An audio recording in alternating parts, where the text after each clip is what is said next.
Good evening. My name is Monique Annan. This is my older adult oral video presentation. My subject was, or interviewee was, Mrs. Leslie Corbin Roach. Mrs. Corbin Roach is my aunt, my mother's youngest sister, and she is 67 years old, I believe, and currently retired. She has been married or in a significant relationship for at least 40 years, and they have 2 children and 2 grandchildren. She also takes care of her mother, who is 94 years old, and she is the primary caregiver of her family. I chose Miss Corbin Roach because of the significant changes within her life. Primarily because she was a young parent. She was also married young, and she was also divorced young and started a new relationship. So there were many experiences within her life which would have precipitated her foundational changes during that stage 3 developmental child time.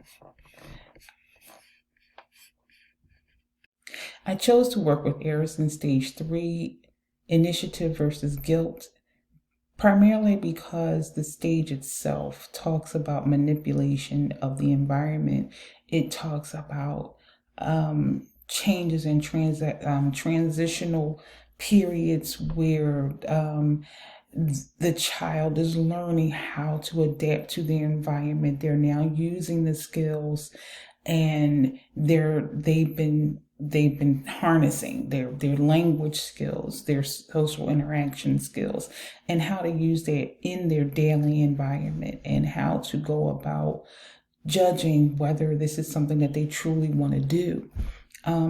Social interaction, social play is very important during this time period, and they are significantly challenged to decide for themselves whether or not this is, if they want to play with somebody or not play with somebody. They are depending upon how they are received by their adults in their environment. It challenges them to feel shame or guilt based on what they do. Should they share or not share? That interaction from the adult sets up how they feel about what they've done and how it is they proceed further on. So this particular stage is basically very foundational for individuals. One of the things that we did discuss was during this particular stage between the age of 2 and 5, Miss Corbin Roach had a series of accidents. She remembered this time period most significantly because of these accidents. One where she was approximately 4 years old and she was returning home from playing outside, taking her bike into the elevator where there was a janitor and another neighbor. And at that time, she went to speak to the neighbor, and the neighbor told her, she said, "Well, what happened?"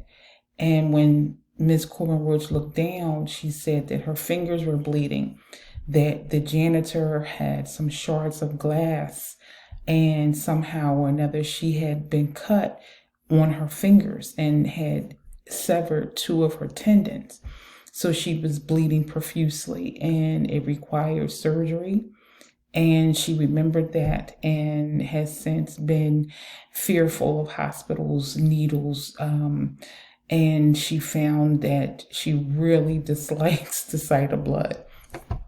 Another instance was that she was crossing the street with her father. Her father was taking her to the store, and a car was rolling over a glass bottle, and the glass bottle sprayed shards of glass, one which landed in her leg, causing her to bleed profusely once again several months later after the initial accident, and required her to go back to the hospital and receive stitches.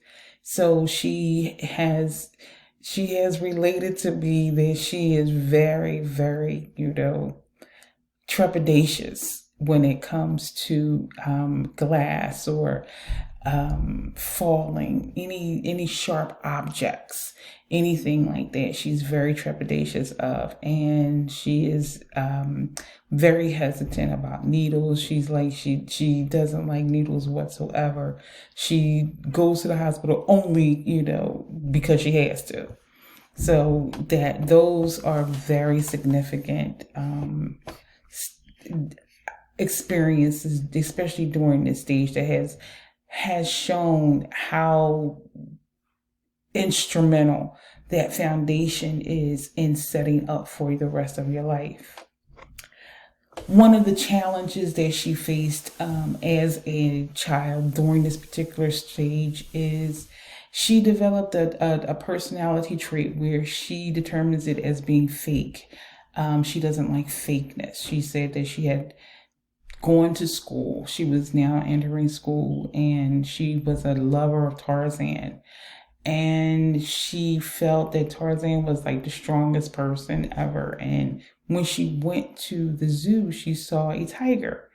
And she remembered that in Tarzan, that Tarzan had strangled the tiger and done all these things. And she said when she saw the tiger, she just knew he could not have done that. And she found it to be phony, and she wished that she had known, because she did not like the idea that nobody told her that this was just entertainment. She thought it was real. And to this day, she is very vocal about people being phony, not being upfront about their intentions or understandings. So that is one of the challenges and accomplishments, because it sets up for the personality trait. It is not necessarily a difficult challenge, but it is a challenge because it requires the child to decipher information. It requires the child, in order to give critical thinking skills to information that is being relayed to them, and how it is that they're ingesting it, and how it is that they're viewing it, based on this idea now that, is it real or is it not real? So she's now judging information that is being relayed to her in a different way. And that's very unusual for a child between the age of 2 and 5. But it sets up the premise for later on in life, for others, for other experiences. And the fact that she was very cautious at this age as well, due to the trauma that she suffered from the injuries, it would only speak to the idea of relaying information and making sure that she was in a safe environment and that things were okay.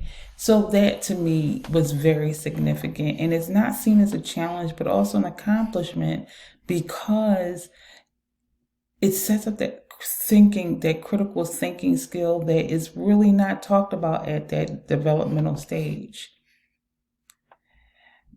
One of the things that can really happen is that there's a break, that trauma or identity can kind of have a delayed reaction. And one of the things that people don't understand is that, especially during the stage 3, where social interaction is really a critical part of their further development, you have to be able to know when that process is going to stop, and how it moves forward, maybe a little bit more slowly.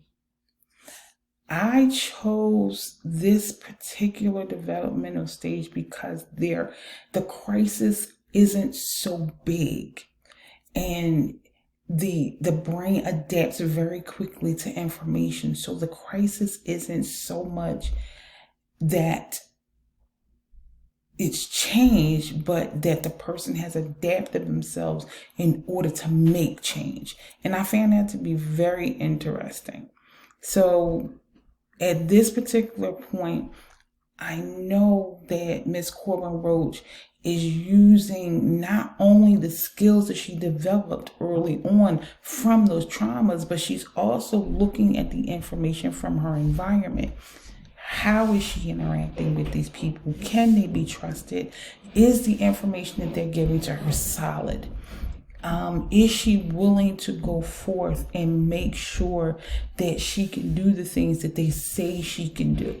So there's a lot of information that she's now wrestling with that goes forward in this developmental stage that can bring on psychosocial crisis, but not in terms of breaking or mismanaging health, but in terms of developing full identity.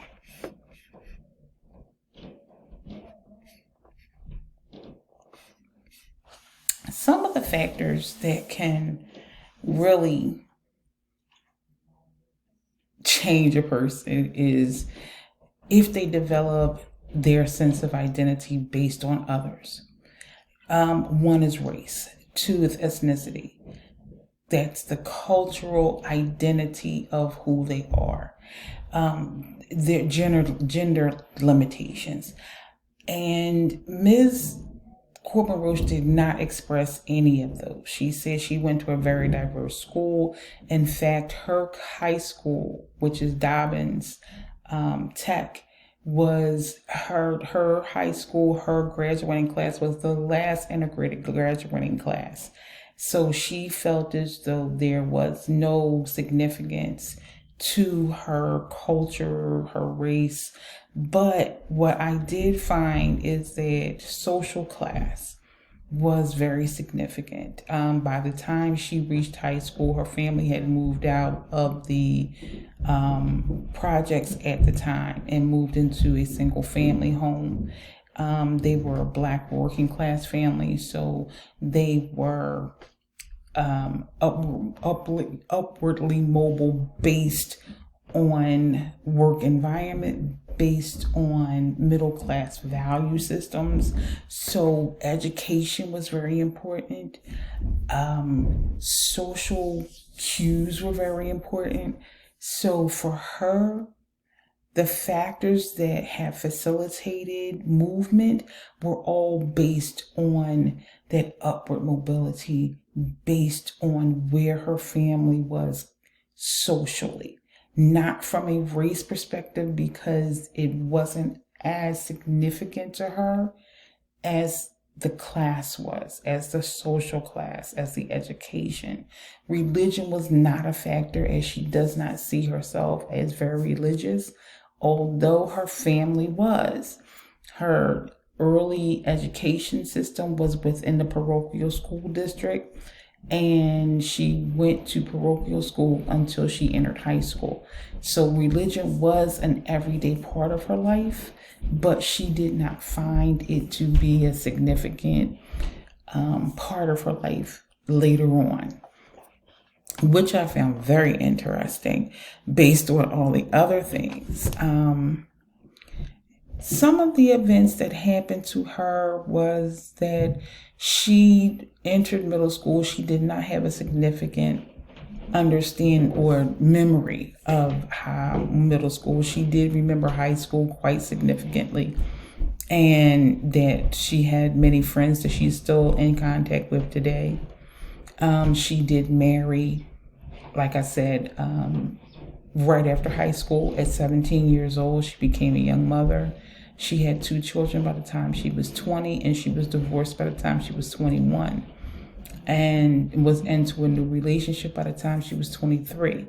So there is significant change that is afforded to her, and she is now using information based on experience from her environment in order to navigate her life.